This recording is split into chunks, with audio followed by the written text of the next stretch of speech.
Welcome back to the My Latin Life podcast. Since 2014, My Latin Life has been your trusted guide to traveling and living in Latin America. My guest today is Jay Azeltine, also known as Jungle Jay, Primal Purpose. He talks about all things health, growth, fitness, ayahuasca, Costa Rica, wellness. We welcome Jay to the podcast. What's going on, man? Pumped to be here. Absolutely. Thanks for calling in. Where are you calling in from? So I'm currently in Ohio, and then we split time between here and Costa Rica, going back and forth. I've been to Costa Rica almost 20 times in the last 4.5 years, and eventually plan on being there more full time. But just in this season of life, still enjoy being in the States quite a bit, but also love it there. So it's like kind of this back and forth. Ohio to Costa Rica is a drastic change.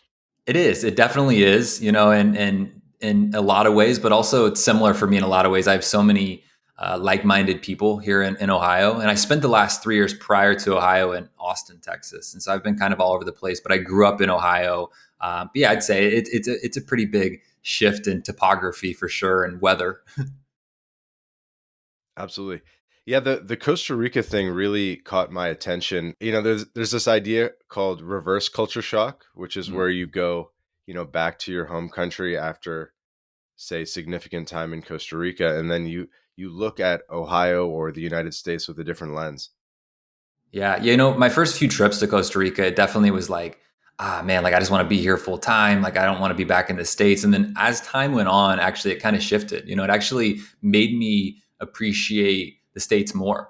And there's things I love about both, but there's definitely some things that, like living in the jungle isn't necessarily super convenient. It's a different type of life. It's a much harder life. And it made me appreciate the States more, for sure. I love both equally, I'd say, but in this current season of life, and seasons of life are always changing, but in this season of life, like I actually am really enjoying the States. And I think it gave me that perspective. And especially being in the small town in Ohio, like that's where I grew up, and I hated it growing up. I was like, I can't wait to move to the city. And then I went to the city, and I'm like, a couple years in the city, I'm like, I'm over this. Then I go to the jungle and love the jungle. But then I'm like, I kind of like the small town in Ohio actually quite a bit.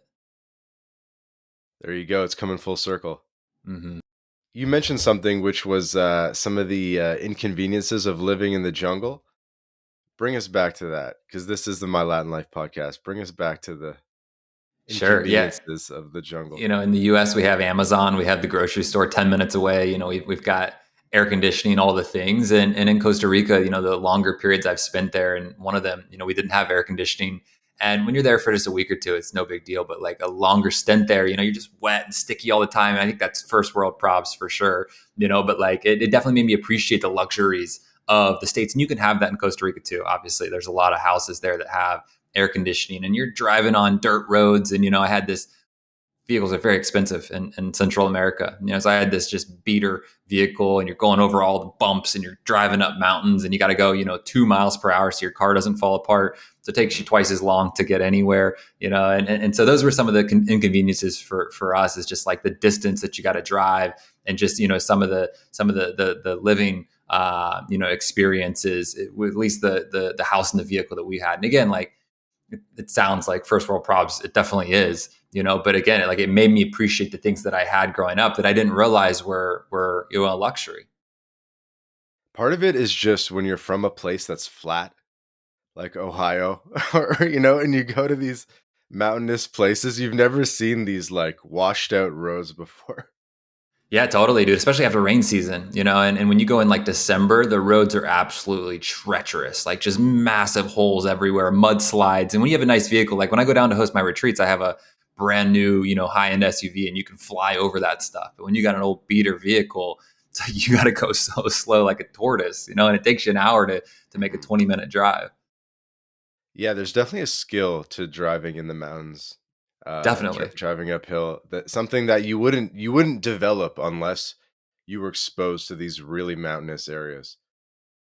Yeah. And the area that we're in too, like to kind of bring that point full circle, it's a really nice area in Costa Rica that's a nice in between. Like you're in the jungle, but you have the luxuries of a lot of the modern world as well, like gyms, and restaurants and coffee shops and all the things. So it's kind of a blend of the two. I don't think I could go live completely off grid somewhere that's like, an hour and a half from any civilization. But that is one reason why I love this area of Costa Rica, southern Costa Rica, is that it has a nice blend of being off grid and being in the jungle, but also having a lot of the nice things that I want, especially like a gym, for example. Having a fully stocked gym is super important for me. Random question: have you heard of Sarah Elena? I She's have a not. Costa Rica Mm-mm. blogger person. She was No. recently on the podcast. So we were doing a bit of a deep dive on her area of Costa Rica, which I got to pull up. I got to remind myself. But what's your go-to area of Costa Rica? I really like the Dominical area. It's one of the more popular areas of Costa Rica, especially for surfers and just tourists in general.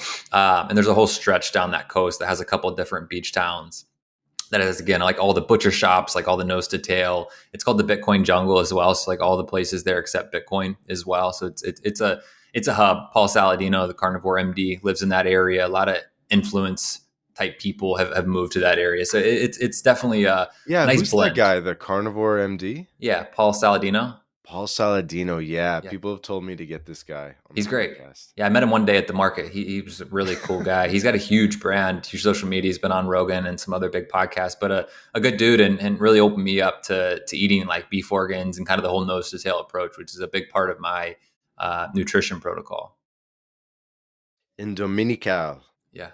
Yeah. It's like Southwest Costa Rica on the Pacific. Dominicalito. Yep, Dominicalito is a small little town. There's a lot of locals there, but there's also a lot of expats in that area as well. It's probably one of the more expat based areas of Costa Rica, and it's now become like one of the more expensive areas of Costa Rica as a result. Yeah. Nearish to Uvita. Yep, Uvita's a little bit of a larger town that has like has the gyms and the butcher shop and the grocery stores. And Hmm. Interesting. Yeah, I'm looking at it on a map. I'm obsessed with maps. So. it's got everything you need in that area. Like truly, if you were gonna move to Costa Rica and want still some of the modernities, it's Hmm. like totally perfect. And then you can go up to San Isidro de El Yep. General. Yeah, San so you can go up in Isidro. the mountains. That's more in the mountains, and Costa Rica actually has some huge mountains. You can go up to like 12,000 feet in Costa Rica. Totally different climate. Totally different. The geography there in Costa Rica, just like there's so many different little patches of completely different environments. It's really cool. Costa Rica has so much for such a small country. Okay, so we like Dominical. And tell us what we're doing there. You're doing ayahuasca retreats and Yeah. stuff. Tell us more about what we got going on. Yeah, so in 2019 was when I made my first trip to Costa Rica, and it was to attend an ayahuasca retreat. And I'd known about ayahuasca since 2010 and always knew that it was going to play a big role in my life one day. I kind of had this like just divine journey at 16 where I had this download spiritual moment, if you want to call it that, where I knew that it was going to play a huge, huge role in my life one day, which made no sense at the time. And then in 2019, pretty much all the stars aligned for me to go to Costa Rica to attend my first retreat, and it was in Dominical, and it was the most life changing experience that I've ever had, truly. And so I went back a few more times, and it was deeply, deeply healing for me. I grew up with some different troubles and depression, anxiety at a young age, and lived with that for many years. And the ayahuasca and the plant medicine work there was like really one of the first things for me that really started to help me alleviate that stuff and to really start to do some deep, deep healing work. So I made many, many trips down for my own journeys. And then I felt the call to begin to be a bridge for other people. I had a big circle at the time, and I knew a lot of people that were interested in these type of experiences. And so I was like, I could be the bridge for these other people that are seeking this out to do it in a safe way. I've been working with some incredible facilitators there, and they're not common. There's a lot of people that serve medicine, but not a lot of really, really high level people that I would want to work with that work with a lot of integrity in these spaces. And so I created the Immerse Retreat, and the first retreat that I hosted was in 2021, and we just hosted the 13th retreat now over the last 4 years, and it just continues to build steam and grow. And so that was what took me to Costa Rica, and then I started to realize how much I loved Costa Rica in general, beyond just the plant medicine. Just the environment there is so therapeutic. The ocean and the jungles and the waterfalls and the rivers, and just the frequency that you feel there in your nervous system is just so grounding. And I fell in love with the country itself and the people, and now continue to go back. And a lot of my trips there are work based because I'm hosting the retreats and don't have a lot of time to just go down there and hang with other priorities in life. But yeah, it's been a really special journey and has such a special place in my heart. And I should also add a disclaimer that I'm not, we're not, this isn't like a paid promotion. I guess you have retreats, I'm not, I don't condone like drug use or whatever. Everybody make their own decisions. Um, I just, but it's interesting how it works, and also the business behind the scenes. So how do you, I guess, get the word out that you're running these retreats, and Mhm. I guess most people are maybe flying in for something like this? Yeah, everyone's coming from all over the world. A lot of people in the U.S., a lot of people in Europe, really all across the globe, and it's all through social media. I've built up a pretty good community over the last 10 years of growing my social media through Instagram, through Twitter, through email lists, through all the different resources, and so it all comes direct through my social media. And now, honestly, like I don't ever have to sell these retreats. I never sell a retreat like this. It's people that feel a deep calling to come and work with these plant medicines, and then I just share with them what we're doing and my own journey with the medicine. And then they, if they're the right fit, they sign up. There's no like quote unquote sales process involved. There's no sales tactics to get somebody into a retreat like this. And at this point, most of my retreats are just returnees. I've had so many people come through the retreats that I don't really have a lot of space to bring in new people in general. It's mostly people that are coming back for their second, third, fourth retreat. A lot of people come once every year or two, which is awesome because I don't have to go out and find new people or bring new people in through social media. And you do Twitter meetups.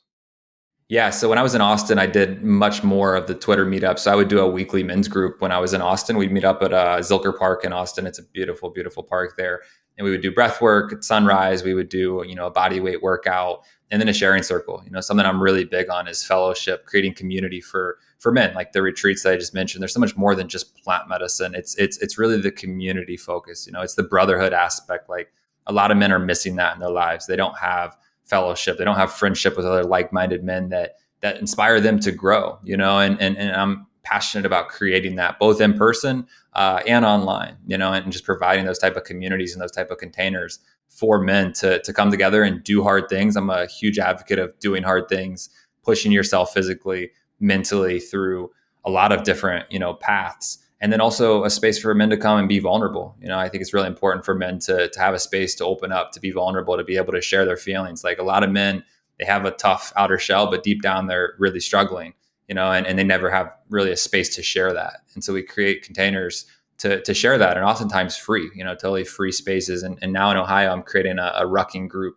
where we're going to meet up once a week to do big rucks and have all the other things I just mentioned involved. Like again, a space for men to just come and grow together and build brotherhood bonds.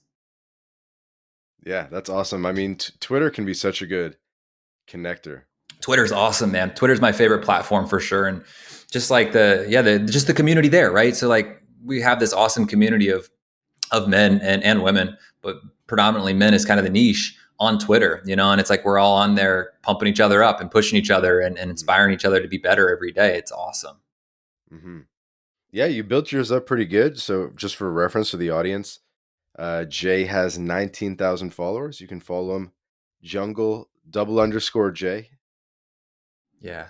Yeah. And just always providing, again, like my goal is to obviously everything I do is geared around my business. Like that's how I feed my family. But at the end of the day, like my intention with everything I do is to help men heal, to help men grow, to help men become happier, healthier, to help them become better fathers, to help them become better husbands. And it's all through his holistic health. And my goal is to provide as much free stuff that I can to people, and that's why I like getting on podcasts. That's why I like social media, is because I can provide a ton of free value for people where they never have to pay me a dime, and they can still benefit from the practices that I preach. This is really cool. Yeah, I'm looking at some of the stuff on Twitter.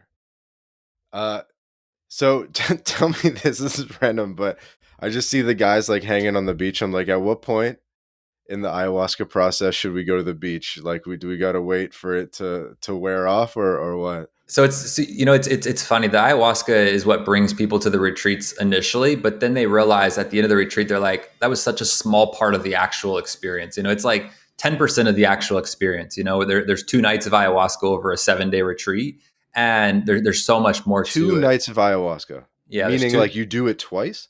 Yes, you do 2 nights. Traditionally, it's either 2 or 3 nights. Is usually what retreats do. Wow. It's an overnight experience, and then the rest of the week, we're going to the beach, we're doing hikes in the jungle, all kinds of other stuff, yoga, breath work, hanging out.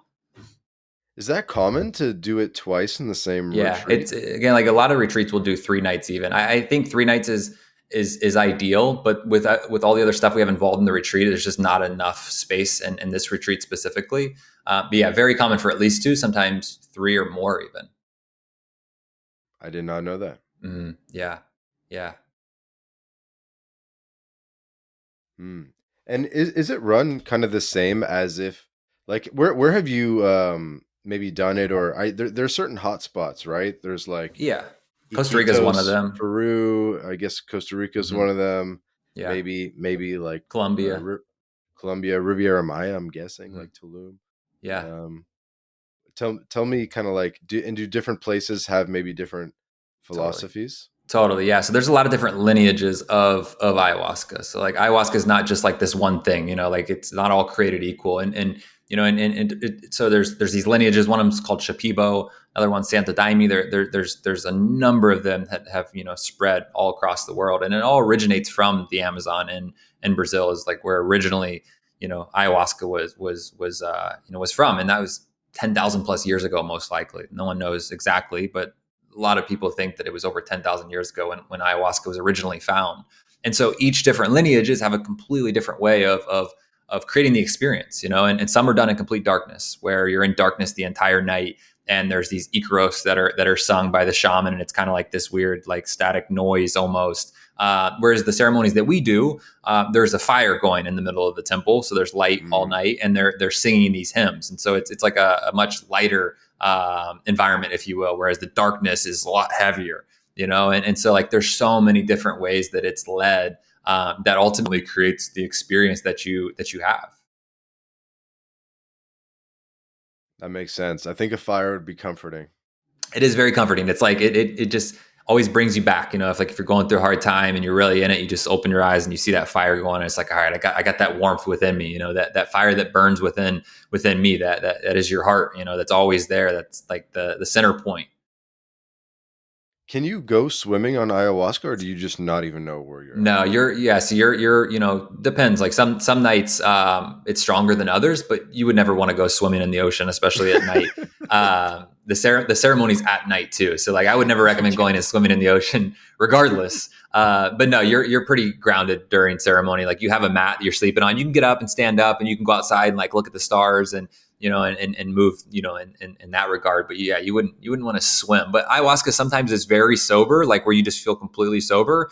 Whereas other times it's like full blast where you can hardly stand up. So it's like, you don't really ever know what you're going to get.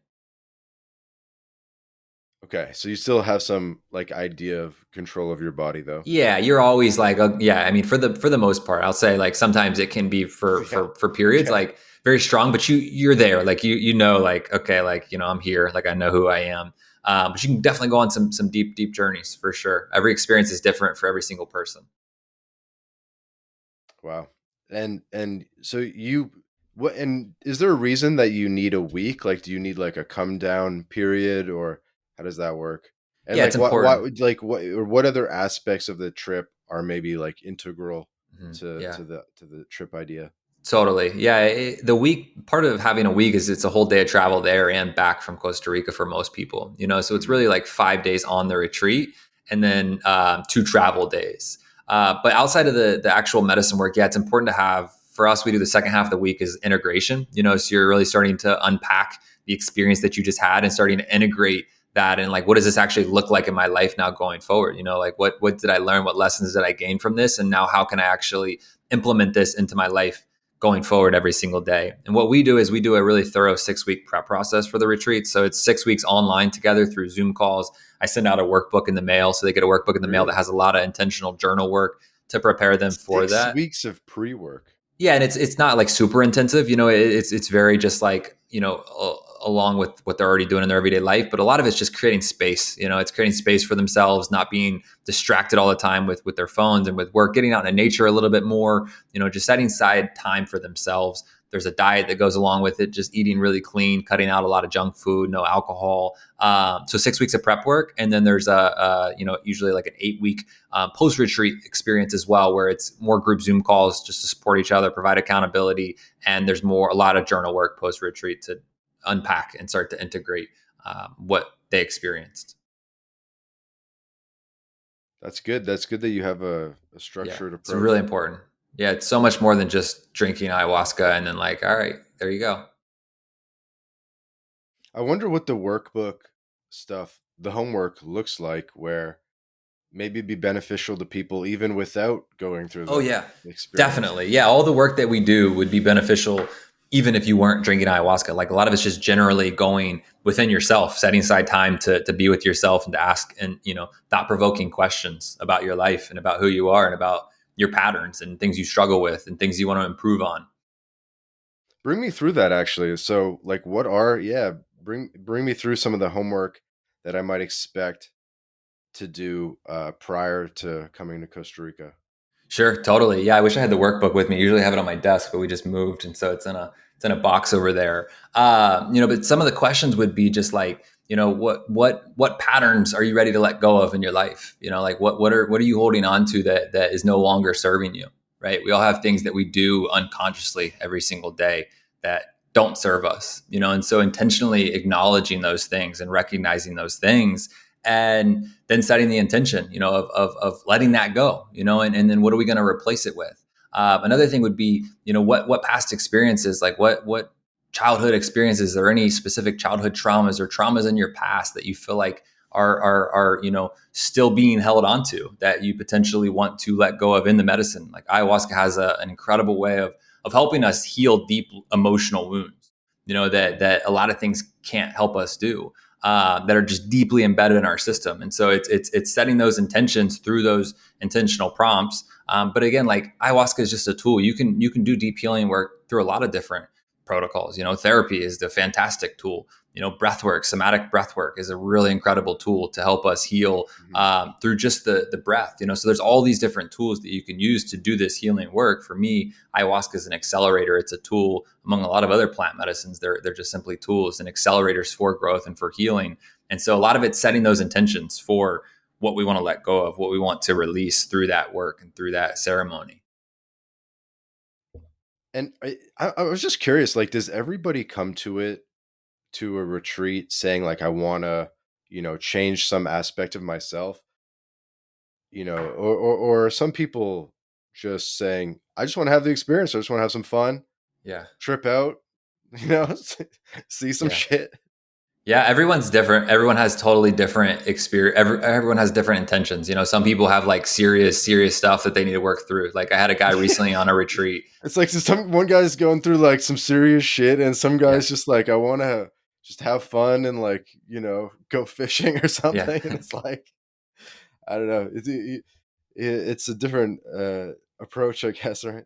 Totally. And I'm super thorough with my interview process. So like I interview people to come on the retreats. We have a number of people that apply and only a select number of spots. And so like if someone's not super serious about it and they're just kind of looking to have a good time, depending on like how the interview goes, I might turn them down. It might not be for them. It doesn't mean you Really? have to have a bunch of trauma to work through and like you're like, on you're super depressed. Like don't get me wrong, like that doesn't need to be the situation, because I have a lot of guys that are super happy and successful, that are multimillionaires and are like in a good spot, I have a great family, like balance in light, everything's good, but they're just like, I feel a calling to this, and I have a growth mindset and I want to continue to improve. But if someone was just like, I just want to come, have fun and trip, then it would depend case to case. It's a very subjective thing, but I have no problem turning someone down if I don't think they're going to be a good fit for the group. Because ultimately it's like, you're going to go on your own individual experience, but it's a very group experience. And so if I think that person is not going to Mhm. jive and it's going to throw off the vibe of the whole group, then I would deny that person. And how big are the groups? 10 people. 10 people. Hmm. Yeah. It's a lot of emotions to manage. It's a lot, dude. Yeah, it's a whole lot, and it's very taxing energetically for me. There's so much involved in these retreats that people don't really realize. Just like I said, I don't sell them. Of course, I don't sell them, but I do have these interview processes. So to fill 10 spots, I got to have a lot of conversations with people, and so just the pre prep alone, through that process, through the preparation process, then the 7-day retreat, which requires a lot of travel for me and a lot of space holding, and then the post retreat, it's no joke. It's a big energy expense for me, which I'm super grateful to be able to do. But that's why I only do like 2 per year now. I used to do like 4. I did 1 year, I did 6. I was like, I can't do that many. It's way too much. Yeah, that makes sense. I mean, and when you do the 10-person retreat, do you Mhm. always do the ayahuasca too, or do you have to? Someone has to be sober, right? Well, so there's facilitators that actually facilitate the medicine. That's not me. These people have immense experience doing this. Like they've 15 plus years of facilitating these medicines. That they actually grow it. It's a vine and a leaf. They actually grow it. They brew it. They create the whole experience. And so I essentially subcontract people to be able to create the experience. But no, they're drinking the medicine as well. But they've had a number of reps, thousands of reps with this, where they're able to hold the space very effectively. But everyone that is there in ceremony is drinking the medicine. But their experience with the medicine is very different than someone that's drinking for the first time, or first few times, if you will. Wow. So there are people just hanging in Costa Rica, growing their own ayahuasca, and Yeah. they've done it thousands of times. Yeah, people that have dedicated their lives to facilitating this type of medicine, and this Wow. is just one medicine. Like there's so many others. I was listening to a Joe Rogan podcast yesterday about iboga, and iboga is another medicine from Africa, actually, and there's a number of these different plant medicines out there. Iboga is a really interesting one that is really helpful for opiate addiction. It's like one of the most effective things for opiate addiction, and has shown to be super effective for veterans and PTSD. But yeah, ayahuasca is just one of many, many, many, and these different medicines, people dedicate their life to being able to be experts in these different areas and to be able to facilitate these experiences for people. I'm looking at iboga. Yeah. There's so many. If you just if you start digging into it, right? Like there's so many different plants. It's crazy. And that's what's crazy too, is they're just plants. Like literally, like they are just plants, and you consume them and they take you on these deeply spiritual journeys, and you want to be really careful about who you're working with. If you do go decide to do something like this, it's not for everybody 100%. I tell people, like, you should feel like a deep soul calling to this type of stuff if you're going to do it. And if you do, be really intentional about who you're working with, because not everyone, as I mentioned earlier, is qualified. So you want to be really thorough with who you're doing it with. Psychoactive plants. Yeah. There's a lot. Peyote. Have you done peyote? Hmm. Yeah. What's could you give me like the short and sweet of what's the difference between peyote and ayahuasca? Yeah, peyote is it's like a really high energy. Like you have a bunch of energy on it, just like rushing through your body is been my experience, and what I hear from a lot of people. And it's very heart opening. Like your heart, you literally just feel like just like wide open. That's a very native medicine. Like a lot of Native American tribes used to do peyote. It's really big in Mexico as well. A lot of the native Mm-hmm. tribes in Mexico, sweat lodges, which is what we do on the Yeah, retreat as well. We do a sweat lodge as yeah. well on our retreats, and then peyote are huge in that space. But all the different medicines are very similar, but totally different as well. Mushrooms, peyote, iboga, like there's similar qualities within them all, but then also totally unique qualities within each of them as well. Have you ever done peyote in Mexico? No, I've never been to Mexico.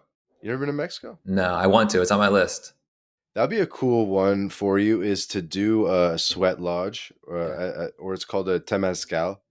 Yeah. Do a temazcal in Mexico. There's lots of places in Mexico you can go. You don't have to go to. You can go somewhere touristic if you want, like say Tulum, or you could go somewhere much less touristic. I don't know, Yeah. mountains of Oaxaca Yeah. or something. It's definitely on my Um, list. And yeah, it was very involved in the like Aztec and Mayan ceremonies, right? Hmm. Peyote. Yeah, dude, all these plant medicines were involved in, like, like ancient Egypt. They were all working with different plant medicines. Like, this isn't some new thing. It's been involved in all these ancient civilizations. I don't know if you ever listened to Graham Hancock before. He's fantastic. He's Yeah, actually, yeah, the ancient yeah, ancient civilizations guy on Netflix. yeah, I Yeah, watched the whole thing. It was he sick. talks he Yeah. talks a lot about ayahuasca. So he drinks a lot of ayahuasca, and has worked with a lot of these different tribes. And he talks about Does how he? these, I yeah, did not know that. these medicines were involved in all these different civilizations, bro. Like, these medicines connect us to like a higher power, like a bigger power than us, and they were using them thousands of years ago. Wow. Does Graham Hancock go to Costa Rica? I think he's done a lot of his work in Peru, but Aaron Rodgers goes to Costa Rica. Actually, Aaron Rodgers The is football player? yeah, Aaron Rodgers does ayahuasca. He actually just had a Netflix documentary come out, and they actually go with him to Costa Rica. It's fantastic. It talks about his whole football career, and it talks about his kind of plant medicine journey and ayahuasca, and how that has played a role in his life. Yeah. That's interesting. That's Mhm. like, and he goes to Costa Rica. It's Yeah. basically you. Yeah. I know people that he works with. What team do you play for? Green Bay? He played for Green Bay, and then he plays for the Jets currently. He actually accredited ayahuasca for his back-to-back MVP years. Partially, obviously, a lot of other stuff involved in it, but he said that was a huge part of him going and winning back-to-back MVPs. I think in 2020 and 2021. Now you got my mind racing. Are there any other like public Costa Rica visits that are, I'm not saying like expose anybody, but like someone who's like famously went to Costa Rica specifically for I these don't I don't know. rituals? I know a lot of NFL guys though are coming with Rodgers down. Like Von Miller used to be like a elite level defensive end for the Broncos. He's been going down with Rodgers. There's a lot of NFL guys that are starting to come down now with Rodgers to Costa Rica. But I don't know if anyone. I know Aubrey Marcus. He's got a pretty big following out there. He goes to Costa Rica a lot for ayahuasca. But outside of that, I don't know anyone else. I'm sure there are. Football players. Yeah, a lot of football players, comedians. Dude, I hear a lot of comedians starting to get into ayahuasca. Like Theo Vaughn talks a lot about ayahuasca. Mm, Tom Segura, couple big like U.S. comedians. yeah. So it's becoming more and more mainstream. I feel like a comedian's a tough one because it's such a there's like a comedic timing and a really a connectedness with the audience. Yeah, I feel like you do. Okay, tell me this. Have you heard the term one shot? Like getting one shotted by ayahuasca? never heard that. Or like I guess it's the idea of that you do ayahuasca, but it just you've heard these cases of like there's been a couple famous ones on Twitter of guys that like tech CEOs that do ayahuasca Mm. and then they Yeah, just give up their high paying job because they yeah, like rethink life or whatever. yeah. And then there's this whole joke of like don't do ayahuasca because you'll just end up quitting your job, Yeah.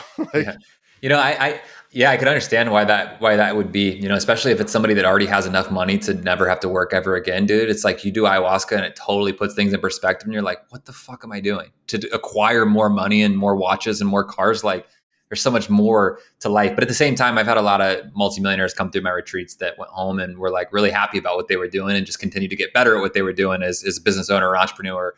This episode of the My Latin Life podcast is brought to you in part by Crema Social. Crema Social is like TikTok for international dating. It's an app you can download right now on your phone, and 3 out of 4 people on Crema are single women. The app was founded in Colombia, so unsurprisingly, there are a lot of Latinas on the app, by the way. So how does it work? Crema Social is a social meal experience where you invite a hot girl for a lunch date via video call and food delivery. New concept, so you'll have to try it out for yourself, but this is probably the best way to meet Latinas before you visit the country. So if you're in Latin America or planning to visit Latin America, download Crema Social now and start getting dates right away. There will be a link in the description to download or just search Crema Social on your favorite app store. Have fun, guys. This episode of the My Latin Life podcast is brought to you in part by Bit Refill. Bit Refill is the best way to spend your crypto in Latin America. Purchase gift cards or mobile refills from more than 3,500 brands in 186 countries instantly, safely, and privately. You can also apply the code MyLatinLife at checkout to get 10% back on your first purchase. Go to bitrefill.com for more information. This episode of the My Latin Life podcast is brought to you in part by Job Stacking. If you are a remote or hybrid worker looking to maximize your earning potential, then Rolf Holtze, the author of Job Stacking, guarantees you'll be able to double your income. This is the exact system Rolf has used to take his own income and those of many others beyond 20K a month. So what is job stacking? It's this idea of working multiple remote jobs. You might have heard Rolf, he's worked 5, 7, even 9 remote jobs at the same time before. And by the way, job stacking works equally well for non-technical roles. So no, it's not just for the nerds. So if you're ready to job stack, then book a discovery call with Job Stacking and see how they can double your income in just 9 weeks. In the show notes in the description, there will be a link where you can book a call directly on the Calendly of Job Stacking and be talking with them as early as tomorrow about how to double your income as quickly as possible. Whatever it is, but I could totally see how that could transpire though, as you have an experience like this. And it really does put things in perspective, and everyone's experience is different. But like if you're a CEO, and you're just working to accumulate more, and you're like, why am I doing this? You know what I mean? Like life is so short and finite, and I'm just spinning in an office so I can make more and more money, and I already have enough to never have to work again. Why wouldn't I just quit and retire? It's like I could see how that could happen for sure. Nice decision to be able to make. Yeah, and if you're in that position, good for you. Like if you can retire for life, like I mean, dude, my goal is to retire by 40, and then everything I do for work is already passion based. Like I coach men on becoming happier and healthier, and I host retreats that I absolutely love. So like I'll probably never retire because I love everything that I do. But there are some things that once I am at a certain point of being financially completely free, that I won't do anymore. So like I get it 100%, dude. There's so much more to life than just work. I think the real epiphany probably comes in the airport after the retreat, right? Like you just you tripped hard, you're in the jungle, then you're in this like squeaky white airport It's with the crazy, fluorescent lights like 2 days later, dude. right? If you're only taking a week off, like I'd have to stay. Like if I'm going to do this, I need to chill in the same That's the place best way to. for the next like 2 weeks at Yeah. least. Like you can't just hop on a Yeah, plane. It's if you all have if weird. you have the freedom to do that, that's definitely the best case scenario. Is you can just stay put and stay in the jungle. I remember one of my first times coming back from the jungle, and I went to Walmart like 3 days later, and I was like, "What is this? Like this is crazy, You go to Walmart, you're like, dude. Totally like different." I don't want to buy anything in here. Like Totally different world, and for me it's become a lot more normal now. Like I can make that transition a lot easier than when I first went down my first couple of times. And something we talk about a lot is like for us Americans, especially when they come to retreats, it's learning how to have one foot in each, right? Have one foot in the matrix, because we all live in the matrix, and one foot in that kind of realm as well. And you can balance it, because again, there's a lot of great things about living in the freaking matrix, and all the all the things that come with that. But not getting too sucked into the matrix, because a lot of people live fully in the matrix, and in the physical realm. one foot in the matrix, one foot out. Yeah, one foot out. Yeah, it's the way I try to live.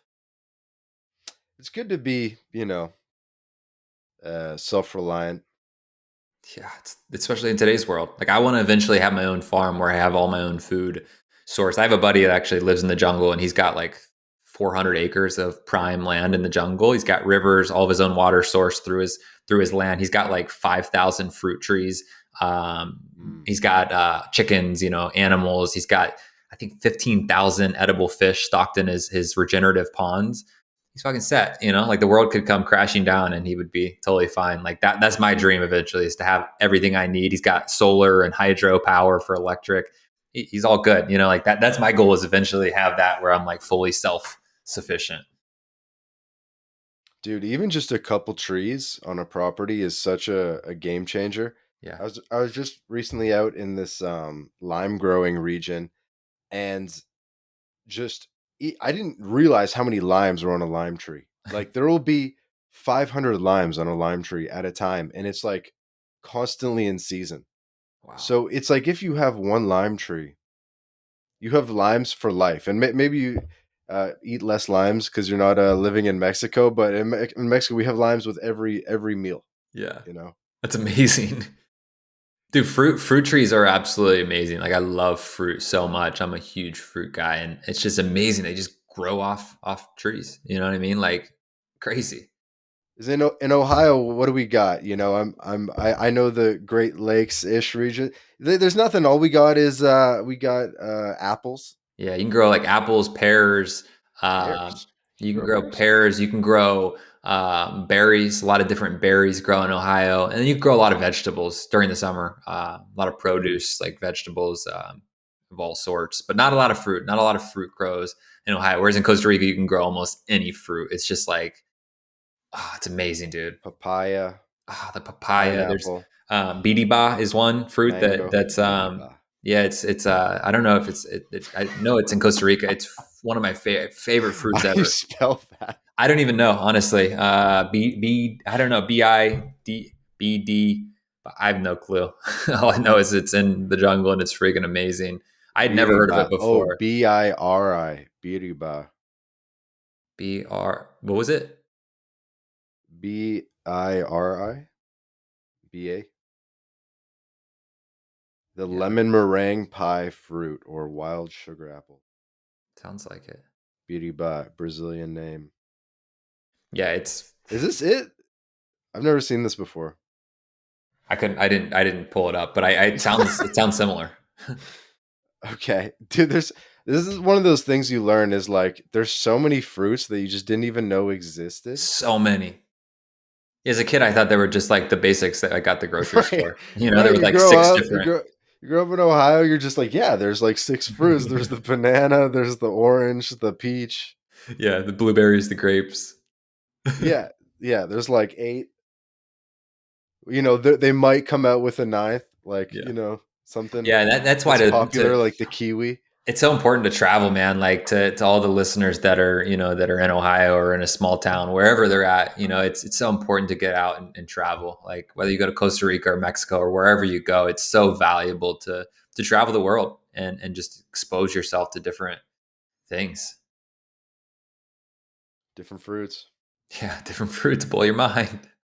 Dude, my yeah, I've had family come visit me and they're like, "Wait, that's what a papaya is?" They had just Ooh. never seen a papaya um just chilling there.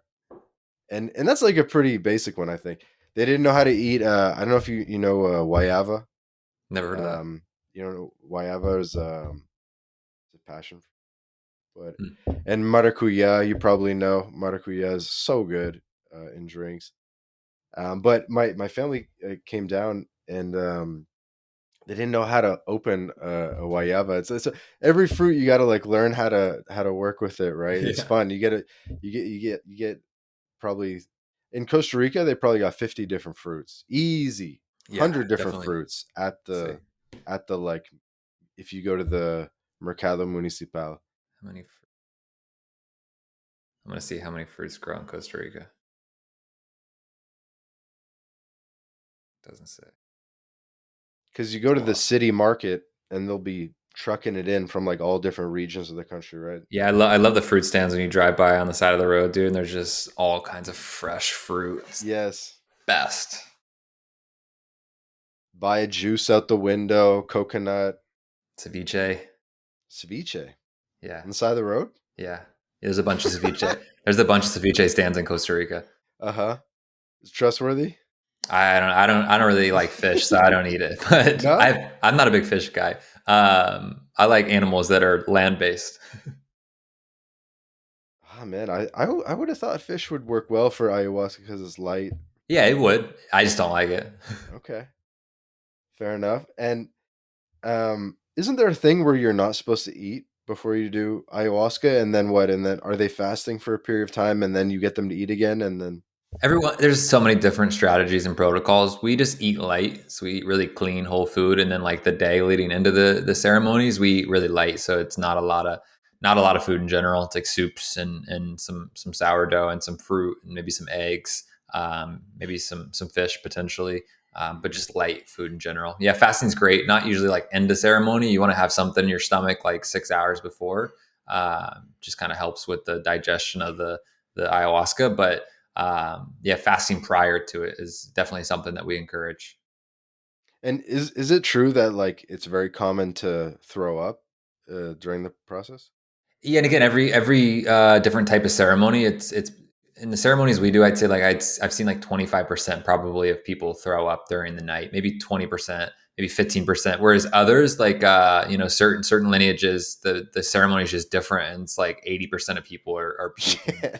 So it's completely different for everyone. I say a lot less in the ceremonies that we do. I've only puked a handful of times in all the ceremonies I've done.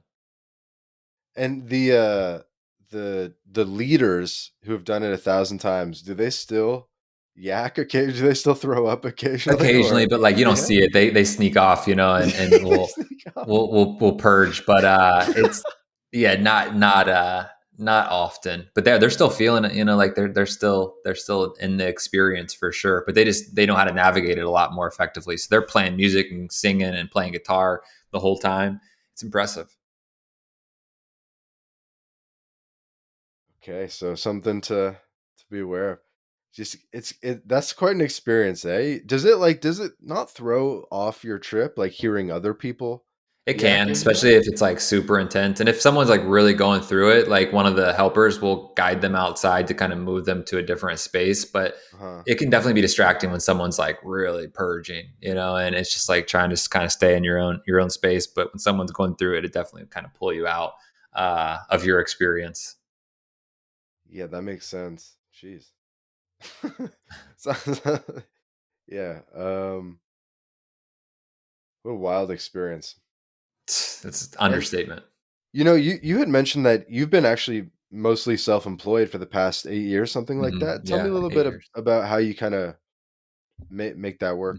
Yeah, it started with mentorship. My first mentor I met at 16 was kind of in the same space of health and fitness, and he co-founded a huge supplement company actually, and then was also just in the health and fitness space and had a big social media following. So at a young age, I got to kind of see kind of how it all worked and be able to learn. And so then in my early 20s, just was like, all right, like I want to. I was working for his supplement company at the time, which was great, but just was ready to kind of take that next step in my own journey. And Mhm, so it all started for me, dude, by just shooting content every day. Like it was just shooting content for Instagram every day, video mm, content of workouts. I would shoot a couple of my exercises for each workout and then explain why I was doing it and the benefit of it. And it started to catch on and gain traction. And then a couple months later, I started offering coaching, and that was when I started my business 8 years ago. Was initially just fitness coaching.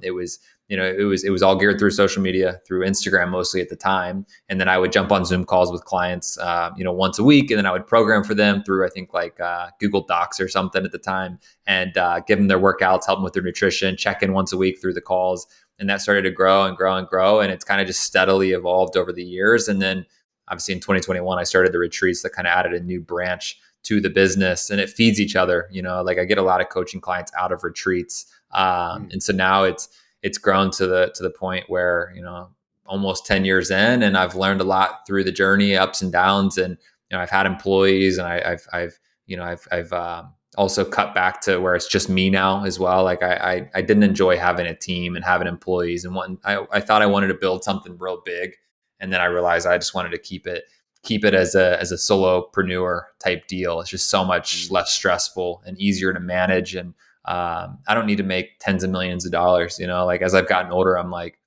I can make a lot less than I thought I needed to make and live really well and retire still by 40 if I'm intentional with my money. And so it's awesome. I coach 20, 30 guys at a time. I host a couple of retreats a year, and that's it. I work 2 days a week. I work Mondays and Tuesdays is when I take all my calls. I'll do some content and some other stuff the other half of the week, but it's mostly the second half of the week for me. It's just hiking, doing breath work and being outside and rucking and training and whatever I want to do, and it's awesome. It's really awesome. So Jay, I was curious, how did you go from you're working at the supplement company, you're posting on Instagram, how do you go from that to full-time entrepreneurship or taking the next step? Mhm. Yeah, it all started with just a decision. Like for me, there was a clear moment. I was reading a book called The War of Art by Stephen Pressfield, and there was a moment where I realized that what I was doing at the time wasn't what I wanted to do, and I was like, well, what do I want to do with my life? And essentially, it was based around holistic health and fitness and developing the mind and the body and the spirit. And so I was like, well, how can I make that my entire life?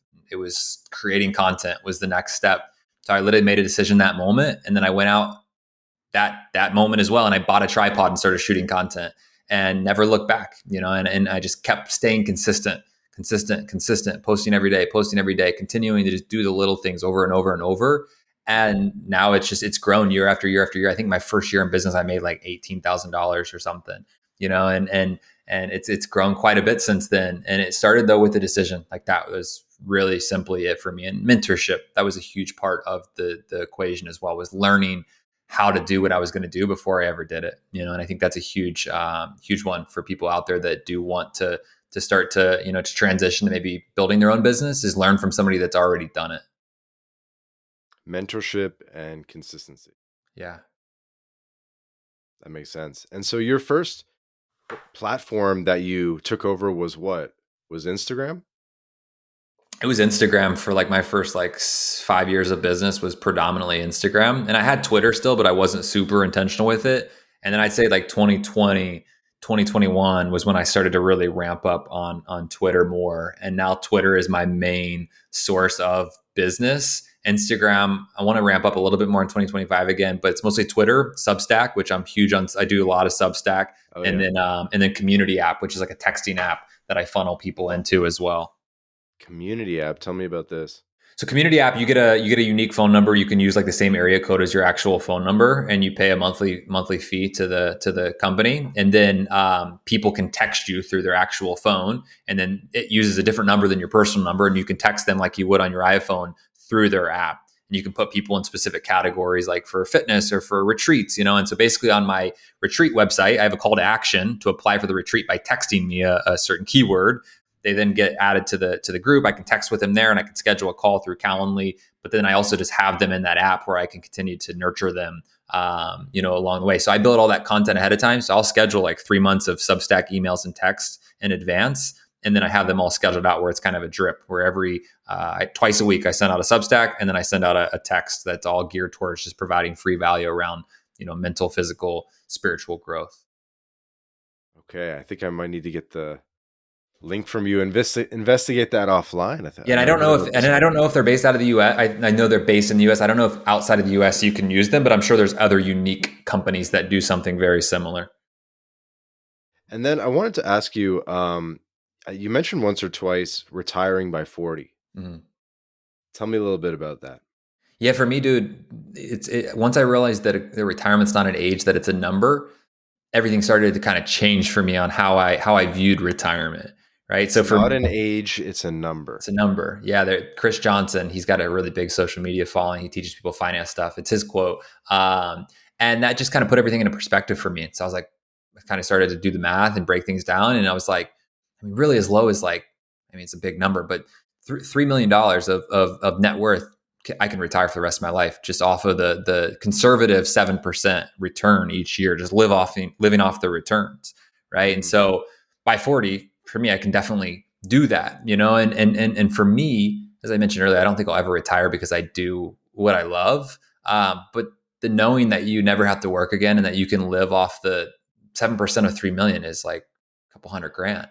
I live a pretty Yeah. modest lifestyle. Like I would never have to work again once I get to that point, and so that is really motivating for me to live below my means now, so that I can get to that point at 40, which is still very young. And I think that's one of the biggest pieces of advice I have for my younger self, is to live below your means more. Because in my 20s, I didn't. I spent everything that I made. And a lot of people are in that cycle. Like they keep making more money, but then they keep spending more money, and they're always broke. They make a lot, but they're broke, and they're going to stay in that rat race forever. Whereas if you just live under your means, you can retire by 40, 50, you know, conservatively for a lot of people. So how are we getting to 3 million by 40? Through everything we've already talked about, through retreats and through coaching. I've done all the math, and like that, that's pretty manageable with where my business is at. In a very low overhead business, being a solopreneur, it's just math at the end of the day. Oh wow, you must be running a good Yeah. business then. Yeah, 8 years in, dude. It's been a grind, and it's not always been as consistent as it is now. But when you have a business that long and you're providing high level value to your clients, like I said, dude, my retreats are mostly returnees. So my guys that come to my retreats will come back on average 3-4 times over 5 years. A lot of my guys are coming Wow. back once a year, once every 2 years. And then my coaching clients never leave. Like a lot of my coaching clients will just pay me forever because I provide a really high value service. So when you have that level of retention, it makes things really easy. Like I don't have to go out and try to get new clients all the time. Hmm. And right now, are your coaching clients more around the spirituality side of things, or more around the fitness, or a bit of both? It's a little bit of both. I would say mostly fitness. I really enjoy the fitness coaching because it's so easy for me. It's just like it's so easy. Whereas I enjoy the spiritual coaching, the life coaching too, but it's a more energy demanding activity for me. Coaching people through life stuff. And so a lot of my clients are a little bit of both for sure. But I really like the fitness coaching, and so I have more fitness clients than I do like life coaching clients. But I have a small percentage, medium percentage of my total clients that are like life coaching, spiritual, whatever you want to call it, a little bit wider than just the fitness side of things. And Yeah. what kind of approach do you take to the fitness coaching? Mhm. It's changed a lot over the years, dude. I used to be heavily into powerlifting and bodybuilding and all the things and strongman. I competed in all those different sports for many years. So a lot of my coaching at that time was very similar to what I was doing. Whereas now my coaching is much more holistic, much more functional based. So a lot of the training we're doing is a lot of accessory work. It's a lot of single leg work on leg days, developing our knee health, developing our hips and our glutes and our core, while still developing the aesthetics as well. And with food, it's a very whole food based approach. A lot of fasting, a lot of whole foods, a lot of animal products, fruits, vegetables as well. Just eating real food at the end of the day. So it's a very functional approach to food and to nutrition, and helping guys become the healthiest version of themselves in their 30s, 40s, 50s. And really my goal for guys is to be able to hike mountains at 90 years old with their grandkids. It's something I say a lot. It's Hmm. like, dude, you could be 90 years old and still be hiking mountains with your grandkids. Like that's a big motivating factor for myself and for a lot of the guys that I coach. So everything we do is geared towards allowing guys to be 90 plus years old and still hiking mountains with their grandkids. So the training is geared towards a lot of that functionality versus just being able to deadlift 600 pounds. And I'm just curious, what percentage of people are fathers? Yeah, I would say it's growing. I'm finding myself over the last couple of years working with more and more fathers. So I would say a lot of young guys too. I don't know. I would just have to guess, but I'd say 30% of my clients right now are fathers, I would say. But I think that number will continue to grow as I step into fatherhood. So I'm going to have my first kid in August. And so I think that naturally will grow as Hey, I, congrats, man. That's thanks, awesome. brother. Yeah. And I want to eventually do father son retreats and stuff as well. It's something I'm excited about doing. Not necessarily plant medicine retreats, but just like general retreats, of bringing fathers and sons together to do hard things. Maybe it's a Temescal sweat lodge and it's training and it's whatever it is. But that's something that really excites me is doing more father son stuff as I step into fatherhood. Yeah, yeah. Survival skills, Yeah. stuff All like kinds of that. stuff in nature is, yeah. Hunting, ethical Mhm. hunting. Ethical hunting for sure would be cool. Like that's the thing is I want to create a lot of different types of retreats as time goes on. I've solely just focused on ayahuasca retreats to this point for the most part, but now I'm starting to do like fitness retreats in Costa Rica where there's no plant medicine, but it's breath work and yoga and training and sprinting up the mountains in the jungle and so yeah. There's a big thing on Twitter, especially about watermelon, Mhm. and like all the fitness influencers are like, you gotta have the watermelon. Are you team watermelon or? Watermelon's good. I mean, I personally don't like watermelon that much. I don't think that's like a special superfood, but it's just another fruit. You know what I mean? Like there's good vitamins and nutrients in there, but I don't think it's anything like super special. It's good for hydration too. It's a good hydration drink. Wow. Not this is contrarian. Not big on the watermelon. I'm not against it though either. Okay, okay. So what's your one superfood? My one superfood, animal products. Anything animal based. I drink a lot of bone broth. Ooh. Meats, grass fed, grass finished beef is, I think, one of the best things that you can eat. I think beef organs are absolutely fantastic as well. I like supplementing with beef organs. I'm huge on raw dairy products too. I really like raw milk, raw cheeses. Those are fantastic. So anything animal based, dude, I'm a huge proponent of. And fruit and vegetables are great too, but you can't replace or substitute for animal based foods, in my opinion. So what's the secret to find raw milk? It's hard to find. It is really hard to find. It depends on what state you live in, what country you live in. For people in Ohio, it's pretty easy. Actually, it depends on where you're at, even in Ohio. So there's a website though called, I think, Find Raw Milk, and they you put your location in, and it'll show you like the closest farms near you that you can buy raw milk from. I think that's what it's called. It's like Find Raw Milk or something like that. Something generic, and they have a map, and you type your zip code in, and then it'll show you all the local stuff if you can get it. Some states it's illegal.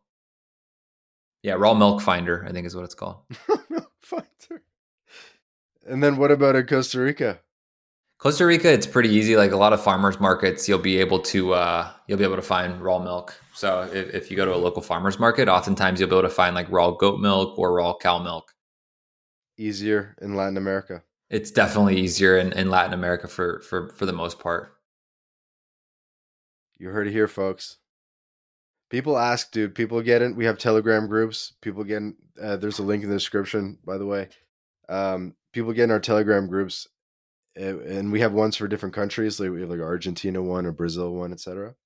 People get in there all the time. And they're like, "Where can I get raw milk in Sao Paulo?"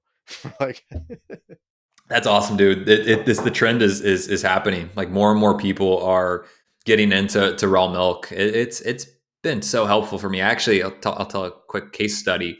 There was a guy I met at a conference that we host. We used to host a conference every year in Colorado, and there was a guy that came up to me and he was telling me about all these stomach issues he's had his whole life, and nothing's ever been able to fix it. All the doctors and prescriptions and all the things. And I was like, dude, you should try raw milk and bone broth. And he kind of poo pooed it and was like, I'll give it a try. But I could just tell he was super skeptical. He came back to me a year later this past summer and was like, dude, I tried the raw milk and the bone broth and my gut is better than ever. Like my gut is pretty much fixed. And he told me a funny story. He was like, my brother's actually a doctor. And I told my brother that I was going to do the raw milk. And he was like, stay away from that stuff. It's a bad deal. And so he tried it anyways. And it was literally a lifetime of gut issues he fixed with bone broth and with raw milk. It was amazing. I believe it. I believe it. It's crazy. Cool. Well, I think we did a good job on this episode, from ayahuasca to raw milk. We covered it all here with Jungle Jay. Jay, do you want to take this time and tell people again where they can find you, your platforms?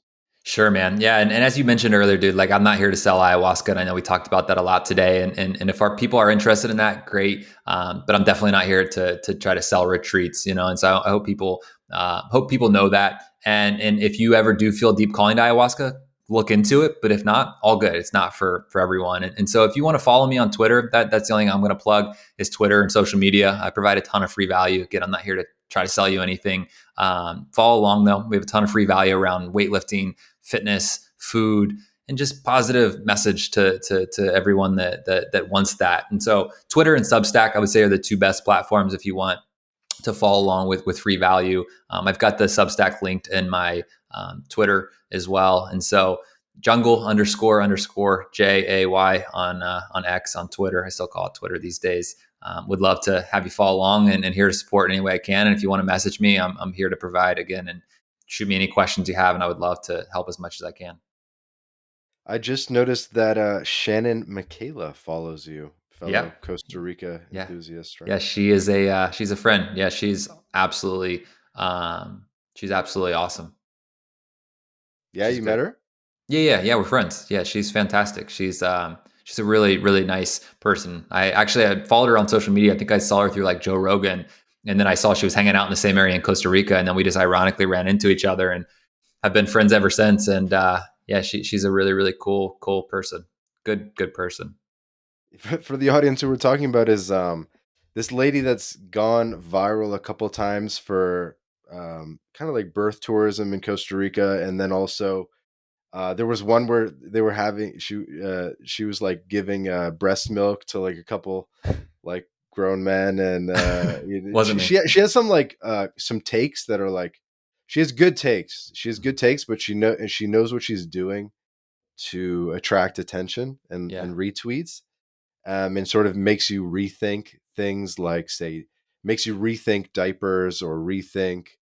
There's been a couple good ones. Yeah, she's very holistic health based, like she does have a lot of really good content on kind of like fringe approaches to motherhood and to life in general. And if you're into that kind of stuff, she's an absolutely fantastic resource. And again, I can vouch for is just being my big thing is being a good person, like the people I associate myself with are just good people at the end of the day. They don't have to have a big social media following or any of that. But yeah, she's as authentic in person as she is online. And so yeah, I can definitely vouch for her. That's good follow. Good follow. It's funny. I'll have to get her on. But dude, yeah, thank you so much for doing this. Lots of followers and comments. So guys, go follow Jay over on Twitter, best platform by far. And yeah, you have an Instagram too. Yeah, Hopefully I it's just can JAY_Azeltine, Azeltane. Sick, man. Any last words? No, man, thanks for having me on. And 2025 gonna be the best year yet. Let's go. Pumped. Let's do it. This has been another episode of the My Latin Life podcast. Again, our guest today, Jay Azeltine. I said that right? Azeltine. Yeah, Azeltine. It's all good, bro. But yeah, subscribe on Spotify, Apple Podcasts, wherever you're listening to this. New episodes all the time. Thanks again, Jay.